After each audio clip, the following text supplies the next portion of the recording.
Prepare yourselves. For an entertaining and somewhat Yes. informative. Our MMA Talk Radio brought to you by the Man of Steel. Joe Show. Timbo Slice. What's up, guys? We're working this thing out. I like this. I like this setup. Um, and a lot to talk about today on today's show. Um, Have First, to I talk wanted to quick. get There's a lot into to go over, man. yeah, I wanted to get into the fights this weekend. Walt Harris fighting freaking Overeem, and dude's going through a lot. So if you haven't heard his backstory, remember we were sharing all the stuff about his I believe it was his stepdaughter went missing, and yeah, that ended in tragedy. Um, and he's finally stepping back in the cage. It's got to be tough for him to move on past that. Well, it's a little soon as well. This is recent news. I mean, this all happened within the last 12 months, her loss, and it's going to be an emotional UFC for Walt Harris. Everybody involved, even Alistair Overeem, has got to be feeling the emotion and, the pain coming off for Walt. I think it's a little too soon to come back, but, that may be a way of him healing and respecting, showing respect for her and stuff like that. So Yeah, you're right. It can be him a little soon, but he can step back in there and think of Overeem as the man who took away his daughter and come out I and don't kill think him. that'd be the case. But you know, in order to show respect to his past daughter, I believe he thinks that he needs to get back to work and live his life because she wouldn't want him to wallow in pain for too long. yeah, agreed. So we'll be, I watched the weigh-in earlier, and Overeem, gave Walt Harris a big hug during the weigh-in. So I think it's going to be an emotional UFC for everybody involved, the fans, the family of Walt Harris. Win or lose, it's going to be tough. If he wins, he loses. The victory speech afterwards, it'll be, it'll be tough. That's what will be interesting to see his post fight speech. Yeah, no He'll probably doubt. lay a I'm lot. pulling for him without a doubt. I hope he comes through with the victory. I would have a really hard time fighting somebody that just went through that. So Alistair Overeem, more props to him, but it's going to be a real respectful fight. They're gonna be, I'm sure, a lot of hugging, but they're also going to bang it out because that's what they're there to do. Yeah, And I'm sure. in other news, go ahead. It'll be hard for anybody to root against Walt Harris. Oh yeah. Saturday night. I mean, even though there's not going to be an audience or a crowd in attendance, but all the fans watching on ESPN, you got to pull for the guy. Even if you're a fan of Alistair Overeem, I am a fan of Alistair Overeem, but I'm still pulling for Walt Harris, and I think he'll get the job done. Yeah, you got to be a real piece of shit to root against somebody that just went through that. I've been reading the comments on Instagram and stuff like that, and there's some real pieces of work out there. Really? Kind of sickening, And that's so hard to believe, especially in this day and age and everything that's been going on. Everyone's trying to got each other's backs, looking out for each other, and you got someone that's going to pop off to them like that. That's ridiculous. Yeah, it's just sad. Yeah, it's a terrible story. So, but back to the fights this weekend. So Uriah Faber steps on the scale as an alternate. He's not slated to fight. There was problems with the fighter's visa. I would pull up his name, but it's on my phone and we're streaming from my phone. So, but yeah, Uriah steps in, and it's still unknown whether he'll be able to fight. He weighed in at 45, and then Uriah weighed in at 53 as the alternate. So they're gonna try and either way that fight's gonna be filled, but Uriah may have to step in on a day's notice, which would be pretty cool to see California Kid back in there on short notice, saving the fight. Yeah, I guess it'll be a catch weight at this point, or Yeah, just to save the fight, they'll have to do it at catch weight. well, man, Uriah Faber's always he ain't turning down no fights, is he? He's a tough dude. I mean, he's got to be almost 40 years old by now, and still going out there and competing and beating up the young guys. So it's pretty cool to see. I'm a big fan of Uriah. Yeah, I've always been a fan of Uriah. At one time, I thought I would fight him, but now doesn't look like that's a possibility. He's gone down to bantamweight, so and I've gone up to featherweight. So, I got respect for the guy, but we're all competitors in here. I'm good. It's good to see him back in the octagon and doing his thing.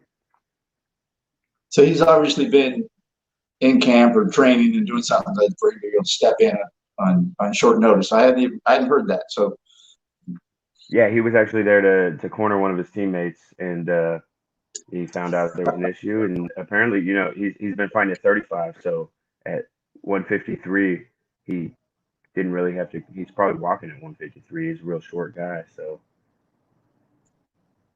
who's he fighting? I bet he. Yeah, I mean, met the guy I met Uriah in person at one of your fights. Matter of fact, he was there walking around the audience. I guess he commentated on one of my fights as well. Yeah. Yeah, there was one in Dallas. I guess it was at the convention center down in Dallas. But nice guy. Shook his hand. He was short. He did have some heels on too. I noticed this dude was wearing some dress shoes with some 3-inch heels on it. And he was still short. He doesn't want people to know how really short he actually is in real life, because you can't tell when he's in the cage. Yeah, he was pretty short. But still a badass. Didn't matter to him. Still a champion. Yeah, no doubt. So that's going to be interesting. I always like watching Uriah fight. He'll come in and beat somebody up out of the blue, just straight off the streets, not even in shape. Not even fight camp. I mean, the dude stays in shape. He's always got a 6-pack, and he's training all these young guys coming up, so he's got to stay in shape. And we have a lot of other fights coming up. Claudia Gaudao fighting Angela Hill, and Angela Hill's fought like 6 times in the past year. She's just been on a tear, and I'm a big fan of Claudia Gaudao. She's a beast, and I believe they're fighting at 115, which is a hell of a weight cut for her. Yeah, and then Claudia's another one. She's she's tiny too. You've met her. We've met her.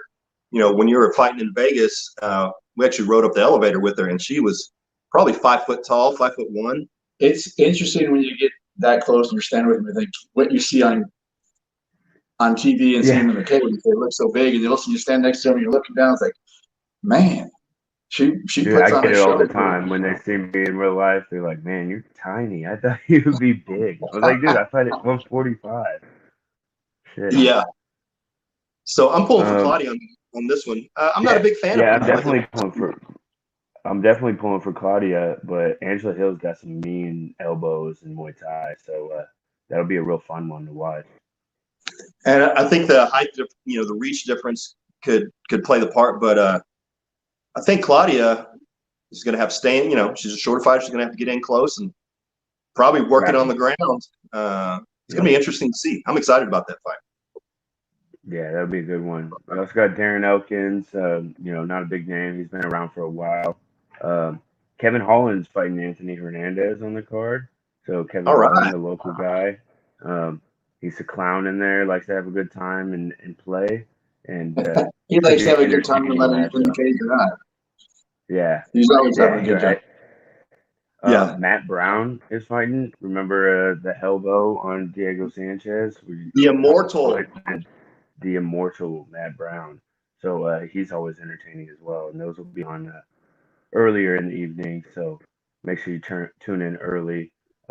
Erwin Rivera, former opponent of mine. I fought him in a LFA main event. I believe it was Legacy main event. He's fighting on short notice. Just got the call up this week, fighting Giga Chikardis. So good job there, man. That name. Yeah. So yeah, it's good to see him finally in the UFC. Dude was real tough. We went to a decision, and he knocked me down in the first, and I had to come back. But he poses a lot of issues at that bantamweight division. He's so explosive. Yeah, that'll be a good one too. Should be a banger, huh? Yeah. So here's the one that Uriah Faber may be stepping in for. Song Yadong. Song Yadong. Song.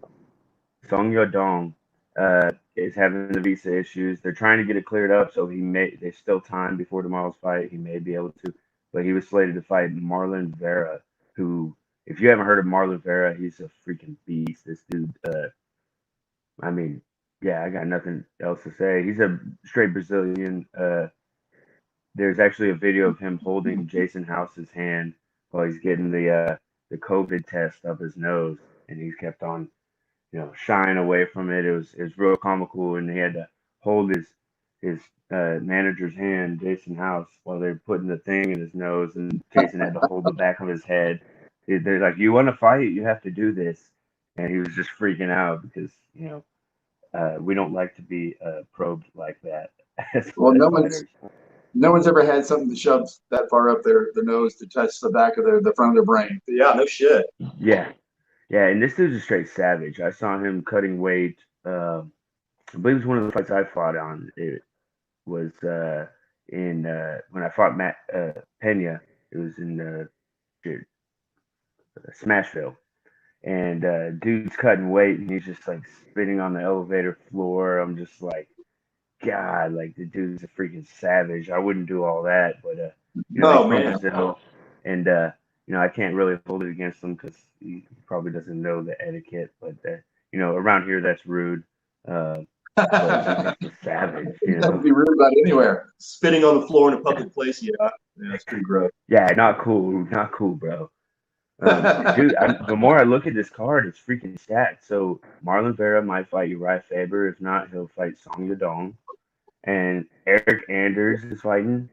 He's fighting a Russian dude, and his name has a lot of consonants in it, in one vowel. So I'm not gonna try and say it. I'm not you try. Yeah, no. Anders likes to throw down.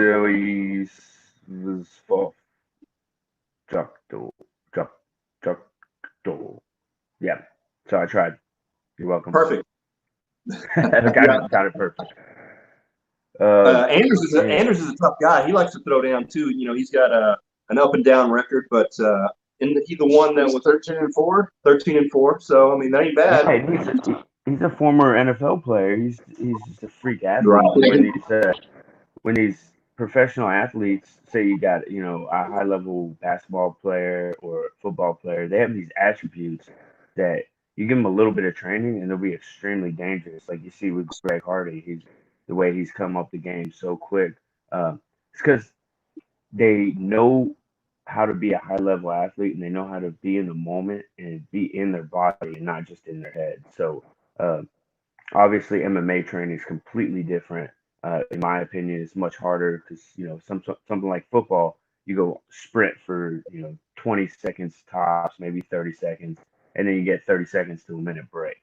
So it's sprint and go, whereas MMA, it's just long duration, more of a grind. So much different. But if you get an athlete like that, and then you get them accustomed to training, basically for a short marathon like fighting, then they carry that power into like Dan Hardy, they're gonna be extremely powerful, or Eric Anders, and really set themselves apart. They're bringing a fan base from the start. They're not starting from nothing. They're starting from already famous. So yeah, that's true. When they had that, I mean, all the way back to college for him. I mean, he played at Alabama. So to see people that are Alabama football fans start following him, then NFL fans start following him. So he brings a lot more to the table, just like Harden does. Well, when you play at that level, of football, college, a big college like Alabama, and then you go play in the NFL or whatever pro league you played in, you're an elite athlete. I mean, those are 1 in a million guys that make it to that level. I mean, think of how many guys don't even make the high school football team, and then they got to make college and they got to go pro. Those guys are elite, elite level. Greg Hardy and Anders, those guys they're tough. they know, like you Yeah. said, they know how to compete. They know how to compete, and they know what the pressure's like going into. So they're not kind of stepping in wondering, okay, it is just them, but they had their teammates behind them, but so they know what it's like to go on there and be on that level. Yeah, they have sufficient experience above any other person just starting the sport. Um, another card or another fight on this card that's really interesting is Dan Ige fighting Edson Barbosa. Ige been a 45er. Edson's been a lightweight, 155, and he finally made the drop to 145. Um, it's really interesting to see how he's going to handle that weight cut. At 20-8 in his career, he's taught fought some of the top fighters in the world for most of his career. Uh, he's got one of the top spinning wheel kick knockouts of all time. Super impressive. Now finally going down to 45. I guess it's just a matter of if he'll be able to handle that weight cut and the speed of these featherweights coming out. Exactly. Man, it's hard for me to see him to go down to 145 because when he competed, he didn't have much to lose. He was pretty ripped during fight. So I think we'll see. We'll see how his energy holds up. But he is a very talented kickboxer and always fun to watch. Yeah, I thought it would be a bad decision for him to cut down, but he looked good on the scale. Yeah, and I think he's had to obviously lose some muscle, so we'll see how he carries that power down to 45. And Dan Ige is explosive. He's quick. He's good at striking. He's well rounded. Um, he's got some good takedowns.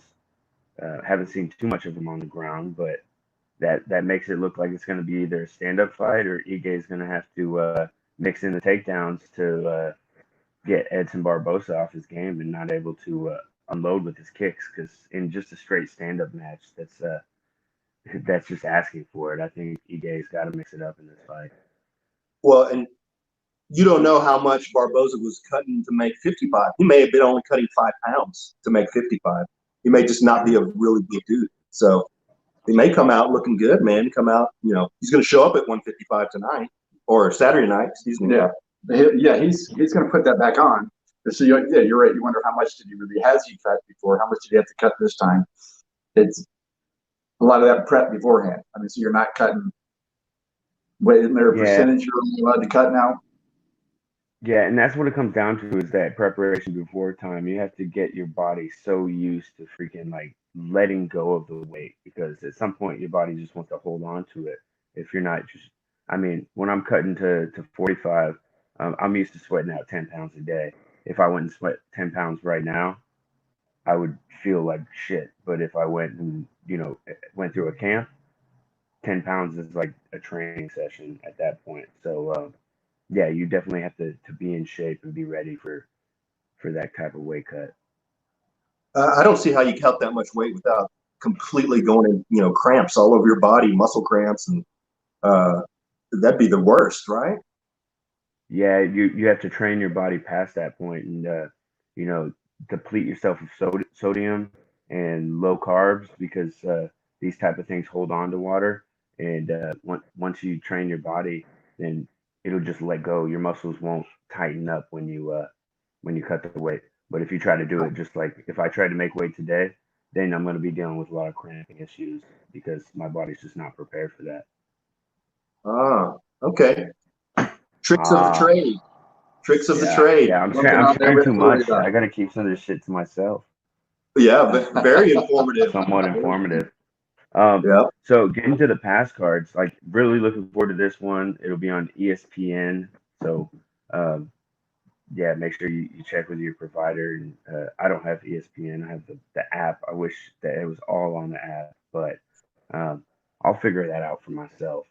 Um, so getting to the past fights, we had fights 2 days ago on a Wednesday night, which is kind of a new thing, and I hope it becomes a regular thing for the UFC. I actually hope that they use it to build up the guys that don't have such big names, because I was watching the featherweights fight on this card, and there were some without big names that were extremely impressive. And you know, this gives them a platform where they don't, they might not be ready for the pay-per-view cards, or the Saturday night cards, or there's too much. There's not enough room for them on the Saturday cards. So more cards equals more opportunity for people to come up. So I'd love to main event a Wednesday card and kind of make my name off of that, because uh, it gives these guys a good platform to build themselves to the following, where they want to be a pay-per-view card fighter, like Brian So Keller.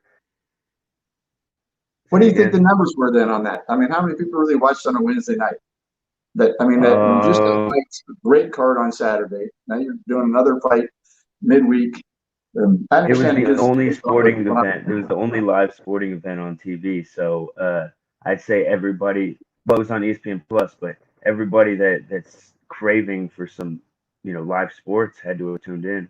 I know myself and many of my students tuned in. I was tweeting, and it's a new thing for me, so I started live tweeting so they could throw my name on the screen. But yeah, and then I saw it on Facebook. People were talking about it. Uh, it was some great fights. So I think more people need to tune in on Wednesday nights, especially being that the other sporting events are on hold. And yeah, it's just something to watch, and keep the fans entertained, and keep these fighters working. It was Brian Keller, never heard of the guy. He was 20-10 going into the fight this guy Hunter Azure, and it was an absolute banger. And he ended up getting a knockout. It was really impressive. And the guy's 20-10, never heard of him, but now he's on the radar. And I'm looking at these guys as a potential opponents. Uh, there's no easy fights in the featherweight division, and the more these guys coming up, the more you can see that. yeah, that was a nice knockout. I mean, he hit him and he kind of stood over him like I got this. And he's like the guy lifted his head and he goes, all right, here's your hammer fist, and took That him is to why you one. go for the kill shot. You have to go for it. I think he waited a little too long and gave him opportunity, because if he would have been all there, he could have put his legs in front and guarded up. But yeah, as soon as they hit the mat, you gotta go for that. Put him away. And then he knocked him out with it. But I think he should have jumped on it a lot quicker. But he put his hands up like he won, and then he realized, hey, I got to do the I finish. got to pay So the it's like celebrating before you get to the goal line. Yeah. So, yeah, but yeah, you but can't do that, it was because cool. I mean, I love to see the walk off like that where he and would the ref have stopped it? I don't think so because his head was up off the canvas, but the hammer fist, that first one just completely knocked him out. He went completely limp after that. yeah, yeah. I mean, the ref probably wouldn't have stopped it unless he just laid. I mean, the ref looks in your eyes. And if your eyes are there, then he's not going to stop it. Like if he's a good ref. If you're all like discombobulated and obviously not in the fight, then that's a good time to stop it. Another good featherweight fight, Gabriel Benitez against Omar Morales. Um, I don't remember too much about like the details. It was a 3-round fight, but that was a banger as well. And just watching these featherweights, it was impressive to see guys that I've never heard of, because I try to keep up with featherweights coming up in the game, and guys that I've never heard of putting on such a show. Yeah, it was, dude. It's definitely a treat for a Wednesday night. And Vegas was going nuts. They had something to finally bet on. Yeah, The yeah, gamblers like, yes, But I don't know if any casinos are open to go make a bet though. I think it's all online still. yeah, still online, but they had somewhere to get their picks for sure. yeah. Um, there was a couple other really good ones. Michael Johnson and Thiago Moises. Um, I was betting on Michael Johnson. I thought he was gonna put him away, knock him out. He was looking real nice, and then Thiago goes for a single leg and hikes it up, and Michael Johnson shutting down the single leg, then hops in on a heel hook. He just pulled guard to a heel hook, and Michael Johnson panicked, defended it the wrong way, and likely hurt himself. That's the heel hook attacks the ACL and the knee joints. and yeah, he likely at least sprained his ACL because he did like a tap and then no, I'm gonna fight it, and then okay, yeah, But my knee, he did a tap. He did a verbal tap, in my opinion, where he screamed the way he did because he was in so much pain, and then he was really tapping hard to get that released. Yeah, yeah. There's a But he difference was between going dominating the like first round. or going like ah. There's a big difference. Yeah, that's the only fight I missed. I missed a couple of fights. I ran to the beer store and got some stuff to grill, man. I missed a couple of fights, but Same. yeah. But it was a good. It was such a treat for a Wednesday night. I was like, Did you yes, there's UFC tonight. did you watch Something to the watch. Andre Arlovsky fight? Andre Yeah, Arlovsky's man. back.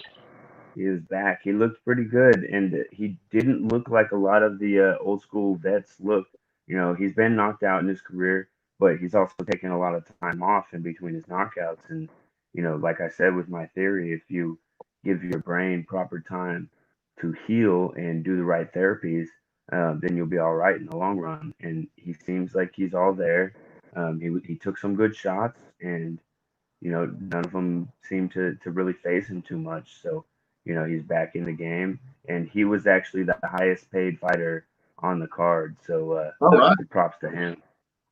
Wow. Well, Yeah. Lenz, man, that guy is dangerous as hell. This guy coming up, Lenz, he was fast Yeah. for a heavyweight, and he was clocking Overeem. Overeem kept his composure. Think of not Overeem. I'm sorry, Arlovsky. Sorry, I was still thinking, but Arlovsky. Think about when Arlovsky came out, man. Back in early 2000, whatever. Arlovsky was such a beast back then. You know, he was the biggest, scariest fighter in the UFC when he came out. Oh, yeah. Nobody wanted to fight. He had that reputation of Ngannou. You know, like nobody wanted to fight Arlovsky when he came out. You know, he's all He was a jacked Russian up. motherfucker. Yeah, big. He looked really good. I mean, from his physique, everything. I mean, he came out looking a lot sharper than I thought he was going to. So it's good to see. He's what, 40 years old? 41 Yeah, years especially old? for an old man, he looked really good. But not old. I mean, not real old. You know. All 3 He's years. old for the sport for sure. Yeah, I'm getting that was old, the fight. man. I'm getting old. I'm almost 30 years old. Oh man, you haven't even hit your prime yet, my man. You still got some good Hey, years you ahead guys of are you. anxious. Yeah, we Yeah, are. That's very true. That is very true. But these young cats have a lot of testosterone and rage. So you got to use the experience with the youth, and then once the youth goes away, then the experience really won't mean shit against the guy that's fucking 23 and just like you remember me. I was scary. Yeah, yeah. Still pretty scary. Still pretty I'm scary. still pretty scary, but Yeah. yeah, not that scary. I wouldn't want to fight the old man. Yeah. So I mean, So when you say old man, and you're talking about Faber coming in. I mean, he's getting in that upper age bracket as well, but he's still it's that Yeah. experience. And I counted him out when he fought Ricky Simone. Ricky Simone, another one that fought last night. Dude was looking like a tear. He was actually the LFA champ after I got signed with the UFC, and I was like, whew, that would have been a tough one. Like that would have been a good scrap at 35 because the dude's so quick. He's short and stocky. Um, and it wouldn't have been worth the money we were getting paid back at that time. But Ricky Simone fought Ray Borg. Ray Borg's been around for a while. Used to fight at 125 and had at least three missed weight cuts. Some that led to him having to back out of the fight. So therefore, he had to go up to bantamweight, and he was just an undersized bantamweight in that fight against Ricky Simone. Ricky Simone just outmuscled him, beat him to the punch, kind of made him look bad in that fight, and Ricky Simone took a decision. did he? I thought Ray Borg won. Nah, Ricky Simone won that fight. Oh yeah. It says right here, it says winner on my screen, and I watched the fight. Yeah, you're right. Drew Dober beat the crap out of Alex Hernandez, so I was really happy to see that. Yeah, he did. I'm not a fan of that dude. He's got a bad attitude, and it's one thing to be like have beef with somebody and talk shit, but just in general, that dude's just cocky, bad attitude, just a piece of shit in my opinion. All right. All right, you guys have There no we go. opinion. Here we go. I was happy to see him lose, and I was happy to see him lose last time when he lost to Cowboy. Cowboy hit him with that 1-2 head kick and pieced him up. It was real nice. There you go. What'd you think Big about Ben. the Ovince St. Preux and Ben Rothwell fight? Ovince St. Preux went up to heavyweight for this one. He looked comfortable at heavyweight, but the thing is it's fun. I like watching Ovince St. Preux, but his technique has never improved. Like he's another athlete. He was a football player, correct? Big Ben was absolutely huge. Technically, way better than Ovince St. Preux. Peru put up a good fight, man, but his technique has always just been terrible. His kicks are ugly, his punches are ugly, his hooks are ugly. But if he hits you with one, he'll knock you out. And he's got some great chokeholds, but it never actually went to the ground. But So Ovince, let me give my breakdown of that fight. I thought Ovince St. Preux did really well about being quick and beating him to the punch, moving around. His main problem was he always backed straight up against the cage, and he got caught with his back against the cage. And you got somebody like Ben Rothwell who's just a savage and he's massive. much bigger, massive, yeah. And you get caught up against the cage, like in my opinion, if I'm fighting a big dude like that, I'm like darting like at an angle as soon as I get like close to the cage. I'm taking the center and I'm sticking and moving. I don't know if he, got fatigued or what happened in that fight, but it was just after Ben Rockwell got a hold of him and kind of like laid on him a little bit, Right. it just sucked the life out of him, and he just went downhill from there. Well, I mean, he turned his back and ran a few times. I mean, he turned around. He ran when he had his up He should against have the did cage. it more. turned his He back should and have did ran it to the more, other and side he of the wouldn't have cage. got beat. He could have won that fight with his skill level, but being at heavyweight, he's not going to be able to beat guys the way he used to beat them. He used to be able to take guys down, and basically choke them out with the Von Flue choke with his shoulder as they wrapped around Right. his head, and he was really dominant with his wrestling. And you're not going to take that same attribute or same advantage when you go into a fight that's against somebody so big like that. You can't just take Ben Rothwell down and hold him on his back unless you're that size. Yeah, I'd like to see him improve on his boxing. That's what I like. I mean, I'm a fan of Ovince. I love watching his fights, but I'd like to see him clean up his boxing and really, work on it because he's always swinging so wild, and he's knocked out some good guys. He's beat some good strikers. He beat Right. Shogun Hua. He knocked out Shogun Hua and with a stepping back hook. But I would like to see him work on his hands, more and definitely let him stay at heavyweight. That's where he belongs. He's huge. That's a very good point, but you're not gonna fix it unless it's exposed. So he was obviously exposed in this fight. If he was able to get away with it before, why would you put in the extra work to fix it? You know what I mean? But now that he's exposed with those holes, then you're gonna want to do something about it, no doubt. All right. All right. So, what do you guys think about UFC 249? We got to the What about we missed future the main card. We card? got to Pat Wednesday. The main fight. The main fight. The main We already event. talked about that at the beginning, bro. We didn't talk about the main event. Oh, Anthony. You're right. Anthony You're right. Smith and I'm Glover? sorry. Yeah. Man, he was handing the ref his teeth. Dude, I know that was bad. Let me say this. I knew Glover Teixeira was going to win that fight. I posted that. There was a UFC, and they were talking about it. I was like, Glover Teixeira is going to win that. He's just way more skilled than Anthony Smith. I thought Anthony maybe had the youth and could catch him, but Glover was just better that night. Good strike. I'm a fan of Teixeira, man. Even though he's 40 years old as well, he beat up. I'm a fan of both, but he made Anthony looked like he was done and looked like he quit. Obviously, Anthony was trying to fight back, but he was done. That fight should have been stopped. As soon as I think it was when either his nose or his orbital, maybe it was one shot that broke both. He was like Yeah. stumbling, and you could tell he was grabbing at his face. That should have been the moment that the fight was stopped because he was not in the fight.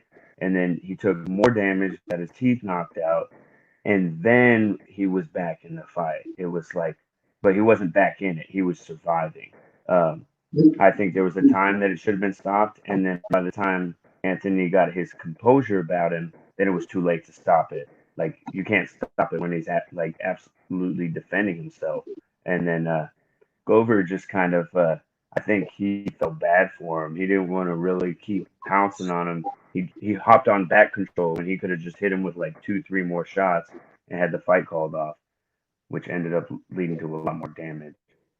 It was painful to watch. It really was. I mean, but Smith came out probably too strong in the first round in the second round. I mean, it looked like at that point he was going to dominate everything if he could sustain that, but he wasn't able to, and then took some of those hard shots, and it just seemed like he started losing it. And I mean, like you said, and kind of gave up. Almost went to that turtle position. Said, "All right, just let's get this done." But it was Just yeah, at first I thought he was sliding the referee his mouthpiece. I'm like, well, why isn't he putting it back in his mouth? Why there's his teeth? And he's sitting in the corner and goes, because I'm losing teeth out here, guys. And that's a he safe wanted word. to make sure that the ref had his teeth so that they could put him back in when they got done fighting, and just like taking him back in there. Super glue. Well, Daniel Cormier, you know, the thing about no audience is you can hear everything going on. You know, the fighters can hear the commentary. Daniel Cormier thought it was a bad thing that Smith could hear every word that his coach was saying. He was doing everything. The coaches were yelling, "Jab, cross, hook, uppercut," and Anthony Smith is trying to do every single move that his corner was talking about, and I think it put him his pace too his fast. His corner was absolutely making it much more difficult because there were too much. You got to let the fight fight. You got to give him key details, strategic moves, or sometimes you got to hype him up every now and then. But other than that, he's the one in there, and it seemed like the corner was trying to fight for him, but you can't do that. And the corner was very anxious, giving him their anxiety, which makes him fight like without being calm and panic. And when you panic, you're using way too much energy, and it was just I'm very disappointed in his corner in that right, and in when he's losing, they should have called it off between the fourth and fifth. You know, I understand. He I should have wouldn't never came throw the out. towel. I would throw a fit if somebody threw the towel in. But in between the fourth and fifth round, they should have looked him in the eyes, said he's not okay, and stopped the fight for him. But it's like you said, they were busy almost fighting the fight for him in the first couple of rounds and throwing so much out there. I don't think it was because he could hear them. I think I hear the coaches at times whenever there's a crowd, but then the corner was still trying to fight that fight. They're like, he can keep going because I can keep going, but they haven't been taking that damage. Mm-hmm. I mean, he was. Yeah, did you just watch what happened? Did you just see him get as soon as he ate that shot, the way he was reacting, I was like, oh, he just got his nose broken. He literally that was a nose break or orbital fracture, and it ended up being both. And you see your fighter just go through that, and then you gotta look him in the eyes. You know, if they're like, fuck yeah, I'm still here, I'm back. It's one thing you can fight through it, but you look him in the eyes, and he's like, my teeth are falling out, and blah blah blah. He wanted out. You don't tell your corner your teeth are falling out if you want to keep fighting. I keep that shit to myself. Yeah, you got to protect your fighters, man. I mean, if you got to treat those fighters as as it's your son out there or your daughter out there, and do what's right for them, because that type of injury and then more damage, that'll take a lot of life out of you. Yeah, it'll be a while before he's back in there. For instance, personal experience. When I fought Pena, I broke my foot kicking him in the leg, kicking him in the inside knee. I was sitting in the corner, and I looked down at my foot, and it was like dark purple, and I was like, I broke my foot. And coach was like, "Do you want to keep fighting?" And I was like, "Fuck yeah!" And he was like, "All right, then don't fucking worry about it." And that was the end of that, and it was like no longer a conversation. But when the fighter's like, something's hurt, and then the corner asks him, "Do you want to keep fighting?" Like that's the moment where you have to gauge your fighter. Are they in this fight or are they not? And if they're in this fight, then you don't even worry about, oh, you broke your hand.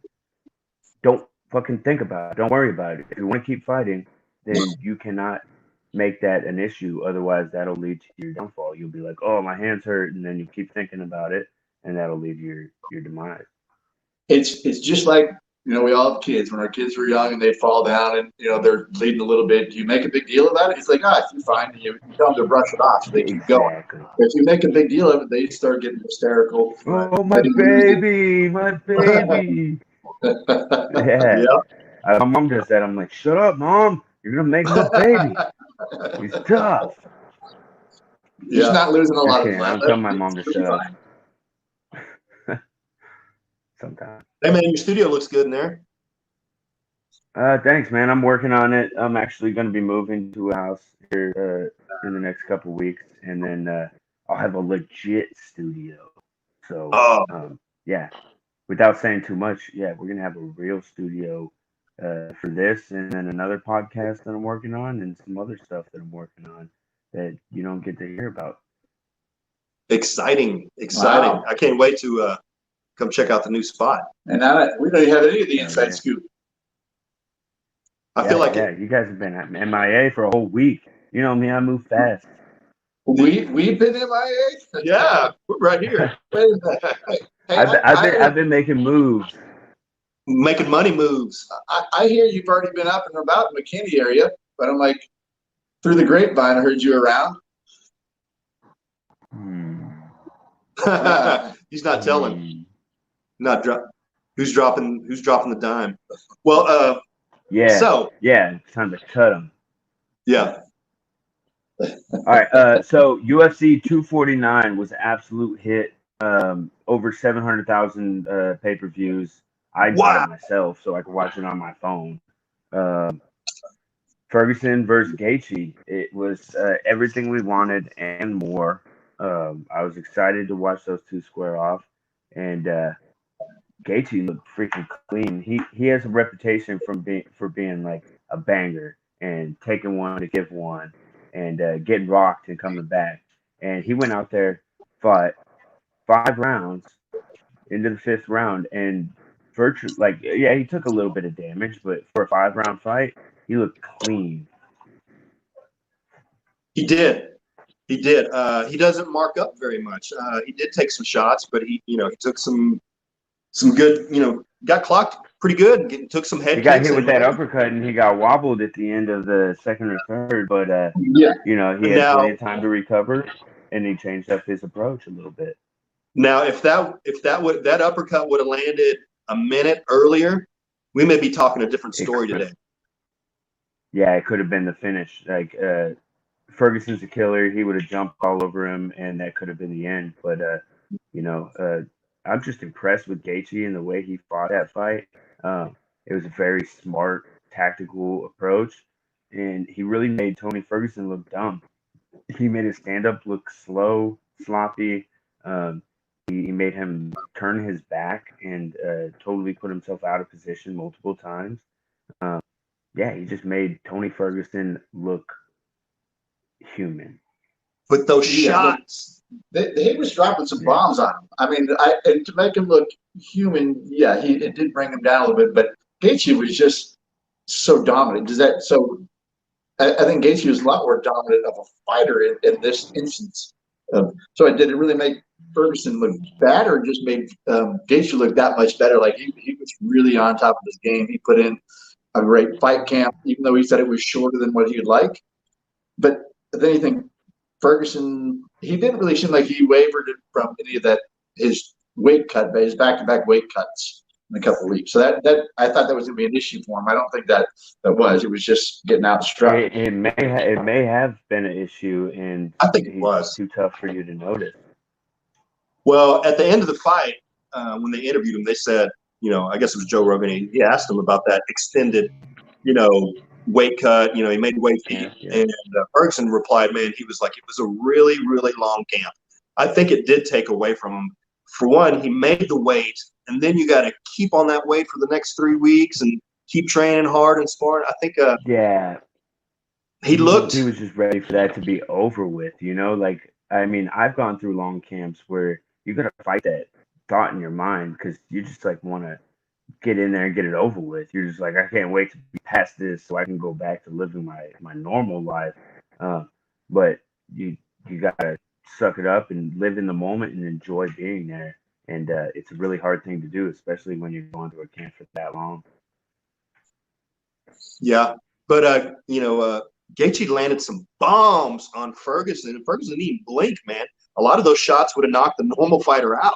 He didn't blink until towards the end, and when he's shaking his head, trying to shake the cobwebs out. I'm like, I've never seen a fighter do that in the cage. I mean, he was just, I mean, you like, what's going on? Is he? I almost thought he was having some sort of seizure or something. He was like he was shaking so much. He was probably It having was a double. short.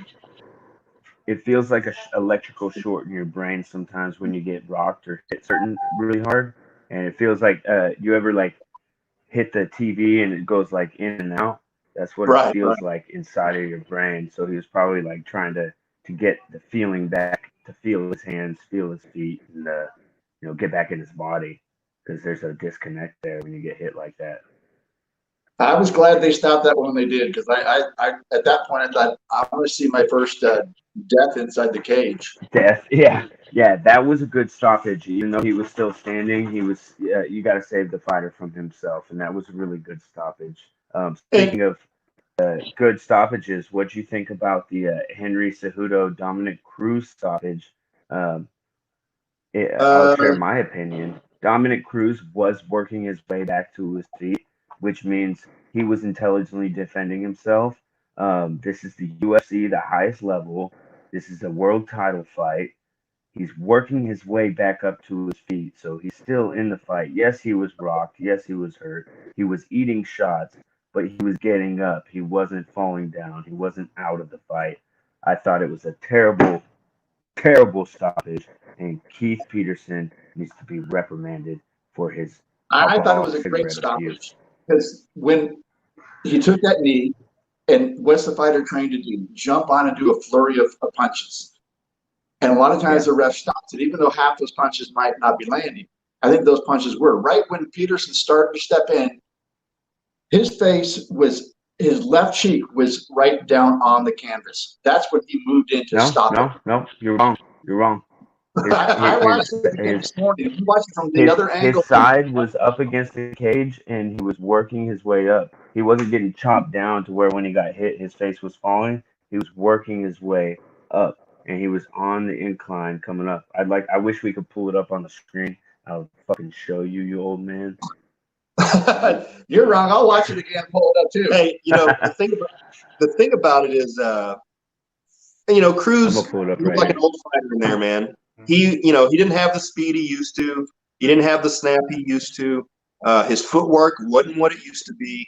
And the power wasn't there. Uh, I think ring rust. He disagrees with ring rust, but he looked rusty to me. I am a fan of Cruz. So Uh, was the stoppage early?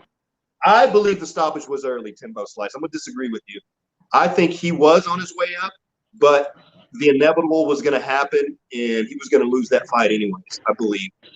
Um, he was actually looking really good in the fight until he got caught with that knee. I mean, he was getting chopped with leg kicks, which is the way to take Dominic Cruz out.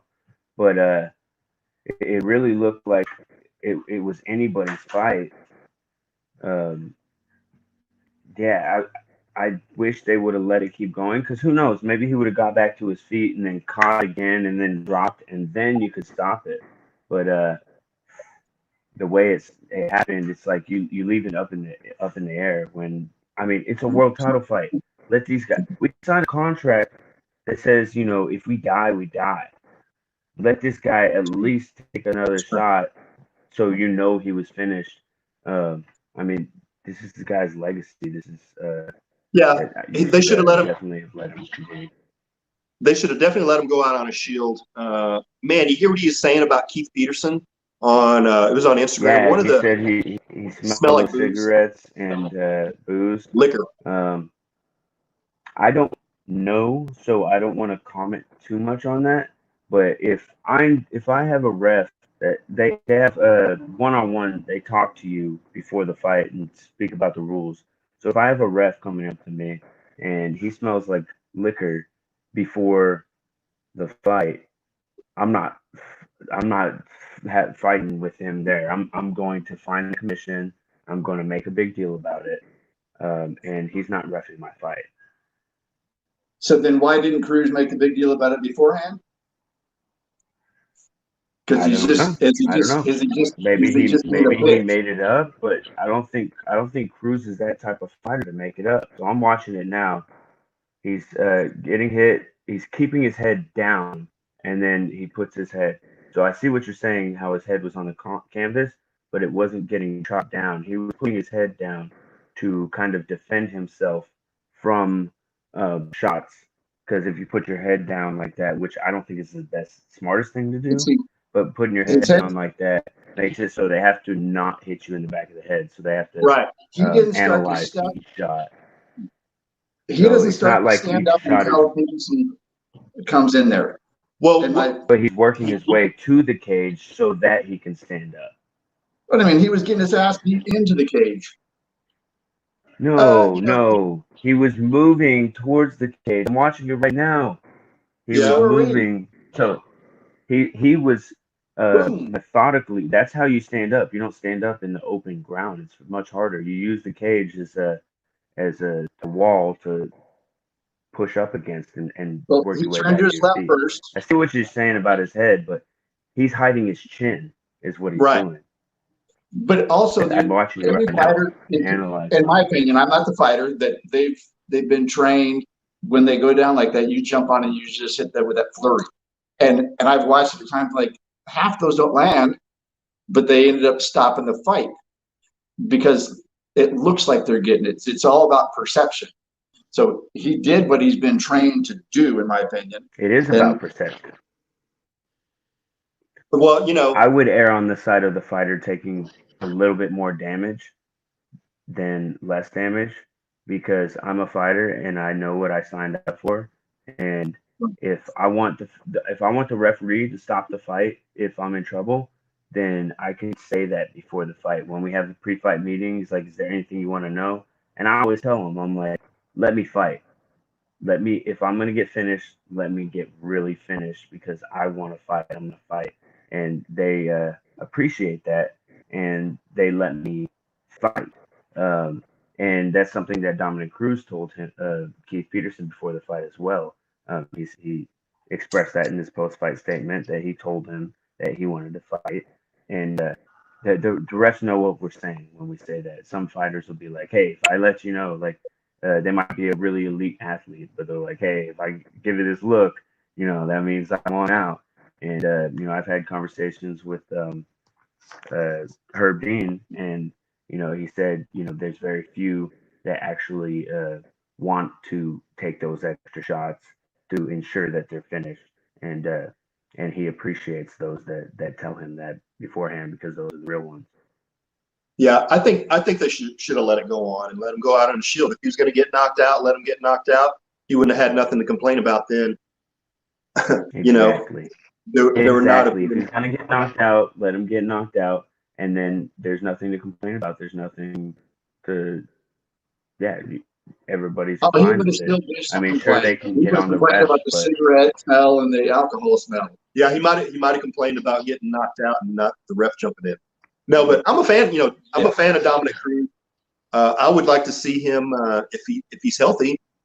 I'd like to see. Man, I would watch that fight again. I would like to see that again. But Cejudo retired supposedly. Cejudo retired. He's waiting for the big paycheck. I looked at the disclosed pay, and Cejudo believes he's worth a lot more, and he will be worth more in retirement than he was before. So if they want him to come back, they're gonna have to pay him, and I don't think they're And I going to believe pay he him. will be back. I mean, look at Conor McGregor. How many times did he retire? Uriah Faber. He's Yeah. retired back.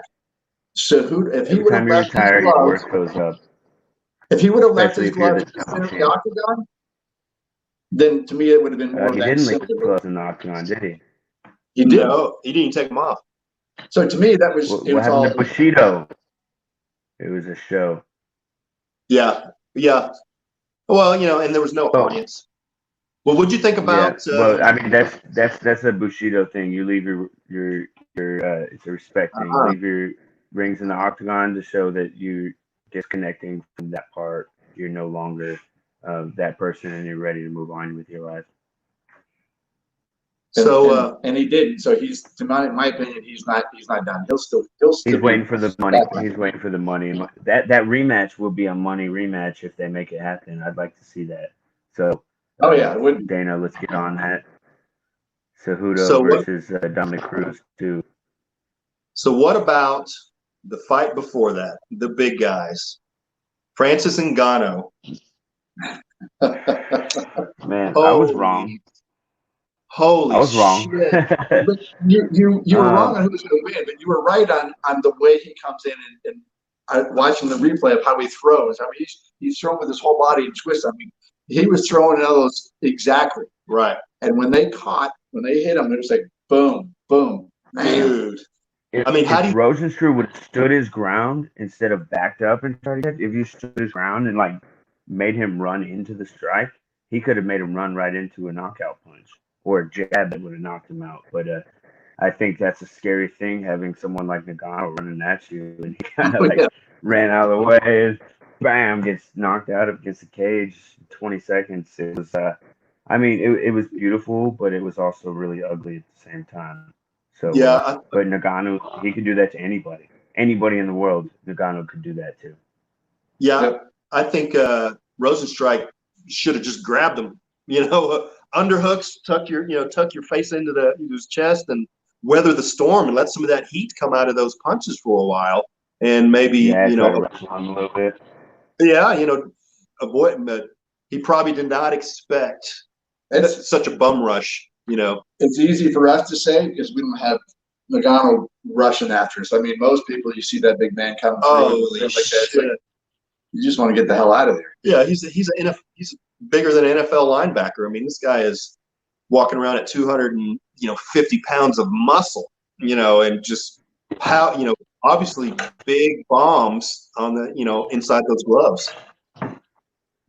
So, kind of off topic, but a little bit not really off topic. When we talk about Greg Hardy, how he could hear DC and the commentators. Right. Do you have a view or opinion about the fights with no fans? I can hear the commentators anyways. So there's been times when I was up against the cage and I could hear DC saying something, and I'm like, in my mind, I'm like, no, I didn't like that motherfucker. Like, I want to say something back, but I also don't want to be like cocky or arrogant at the same time and get hurt while I'm fighting. So, those things you can hear, but actually being able to pay attention to them is a whole nother thing. And, if you can hear it, then more power to you. Take the advice. It's not something that we should shy away from or like put the commentators in a van, because it's not the same when you're watching it on a screen. When you're watching it right there in real life, you're going to have a lot more improv reactions. It'll be in the moment rather than watching it on screen and be like, oh, when you watch it in real life, it's like you're like freaking mesmerized. And I agree that you could be there side and you hear him. But my question is, I almost like it where I can hear that more, and I don't hear all the fans. I don't hear all the hooting and hollering and all that. Dude, so you're hearing. Dude, it makes a lot of sound bites of the strikes connecting. It sounds incredible. And the judges are less likely to be swayed by the fans because, like you were there when I fought Pena. He was so much bigger than me. Every time he missed a strike, it was like, whoa! And I would hit him solid with a straight right hand, and it's like crickets. And I'm like, come on, come on, like you don't see this, but it looks like a huge figure fighting a little guy because he was so much taller. and the crowd's reactions could really sway the judges' opinions in a lot I, of I think they do a lot of times. I think watching the fights on TV when there's a crowd, you miss a lot of those sounds and noises. Like we've all been at the fights, the LFA fights, and we sat there close. You hear those smacks, you hear that, and now without the fans there, I'm hearing that on TV, almost like I'm sitting there cage side. You hear all the moans and the it makes you groans. feel it. And so You almost feel what the guy's going through. I think it's more entertaining without the fans right now. I mean, at times you could hear the fight breathing, gasping for air. You talking shit to each other. Yes, they were. I mean, you could hear every word they were saying back and forth to each other. Yeah, it's a whole nother look, and it's an entertaining look. It brings me back to the Contender Series when we were fighting in the quiet building, or the Ultimate Fighter when it's quiet and all you can hear is the teammates. It's a good look, and I'm excited to see it. The like similar platform on Fight Island, and I think maybe they should have the big cards, the pay-per-view cards where they have the fans eventually, but also have like smaller cards on Fight Island where they fly talent out there to fight on Wednesday and live it up on the island. That's a dream come true, and I just can't wait to fight on Fight Island because that's the after party's got to be sick. I want to go to that. Yeah. Let's go. Let's go. No fans. I think we're all excited to see what Fight Island's really going to look like. Yeah, no fans. We're going to be hanging out there for the week. Yeah. I wonder if there's going to be rides. It'll be super fun. Dude, there's so many other fights. We don't have time to get to them all, but like you said, Greg Hardy, he looked great. I think good. He's going to continue improving and looking better.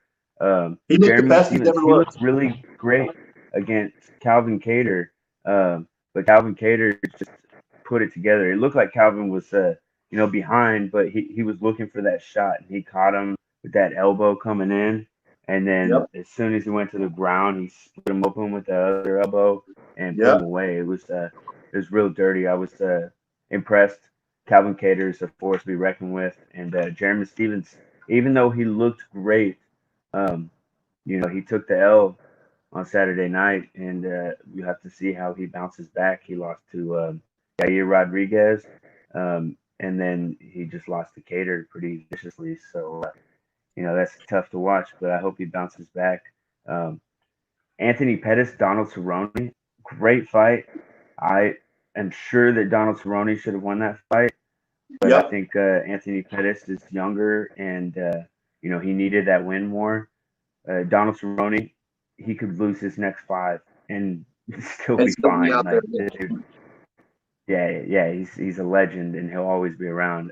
Pettis, he's got the cage kick, but since then hasn't done anything overly impressive, if you know what I mean. Well, he did knock out. He did submit Vincent Henderson. He did that. Yeah. True. Wonder Boy punch off the cage was pretty. Yeah.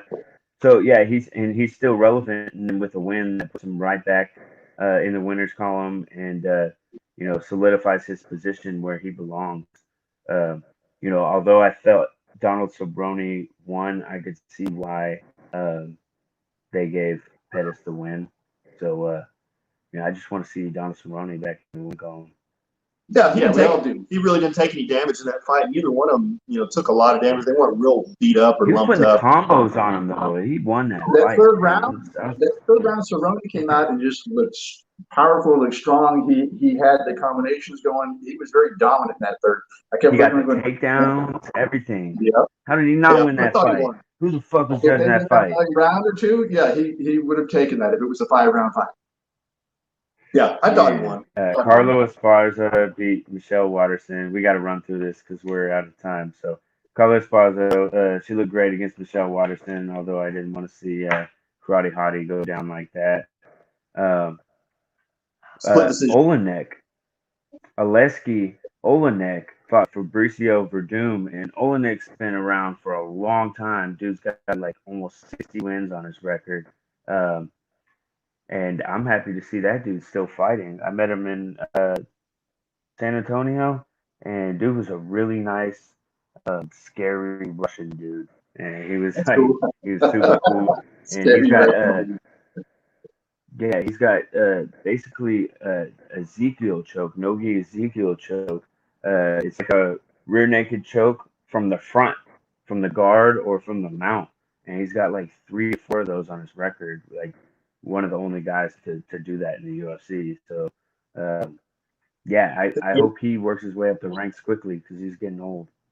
What about the other 45 with Bryce Mitchell? I thought Bryce that was Mitchell a good. I like watching that. They're ground and rolling and back and forth. I thought that was. He dominated on the ground. Dominated on the ground. You don't see a lot of that all the time. His opponent was not anymore. You don't see that no more because people scramble back to their feet. Charles Rosa is supposedly a black belt, probably like a small dojo black belt. I doubt it's a legitimate black belt the way Bryce Mitchell just manhandled him on the ground. Nasty. But guys like Bryce Mitchell, they get matchups they're supposed to win. I would like that matchup. I would like to fight Bryce Mitchell in the future and expose the level because there's levels to this shit, and he beat him 30-24, 30-25, 30-25, just absolutely dominated him like he didn't have a chance. And I want to see how those skills stack up against mine because I ain't getting twisted. Fuck. All right. You forgot over Nico Price. Nico Price is a fun fighter to watch any day of the week, but Vicente is top notch, and he's somebody I'd like to see fight Jeff Neal. Both have a win over Nico Price. Both finished him, so I think that's the fight that makes sense for Hands of Steel. And the last one.